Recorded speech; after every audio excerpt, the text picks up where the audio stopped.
चिकोडी तालुक्यातील देसाई इंगळी येथे रविवारी शिवाजी महाराजांच्या जयघोषानं हजारो शिवप्रेमींच्या साक्षीनं छत्रपती शिवाजी महाराजांचा अश्वारूढ पुतळ्याचं अनावरण विविध क्षेत्रातील मान्यवरांच्या उपस्थितीत पार पडला। कार्यक्रमात कर्नाटकचे माजी मंत्री संतोष लाड यांनी बोलताना म्हणाले की छत्रपती शिवाजी महाराज यांची मुस्लिम विरोधी प्रतिमा निर्माण करण्याचा प्रयत्न होऊ नये।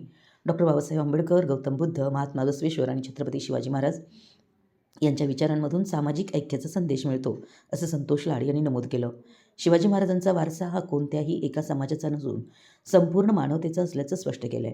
समानता, न्याय, सर्वधर्म समभाव आणि लोककल्याण हीच शिवरायांच्या राज्यकारभाराची खरी ओळख असल्याचं सांगत युवा पिढीला खरा इतिहास सांगण्याचं आवाहन केलं।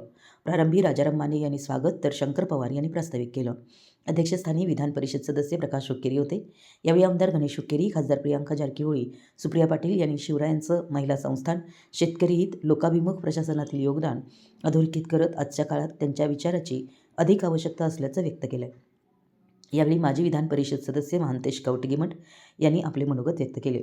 या सोहळ्यास बेंगळूरच्या गोसावी महासंस्थान मठाचे परमपूज्य मंजूस्वामी महास्वामी तसेच श्रीशैल जगद्गुरू डॉक्टर चन्नसिद्धराम पंडिताराध्य शिवाचार्य महास्वामी यांचं सानिध्य लाभलं।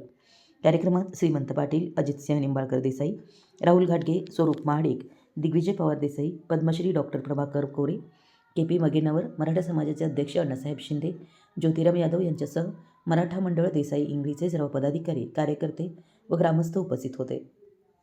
मराठी न्यूजसाठी बेडके हाळून महावीर चिंचणे।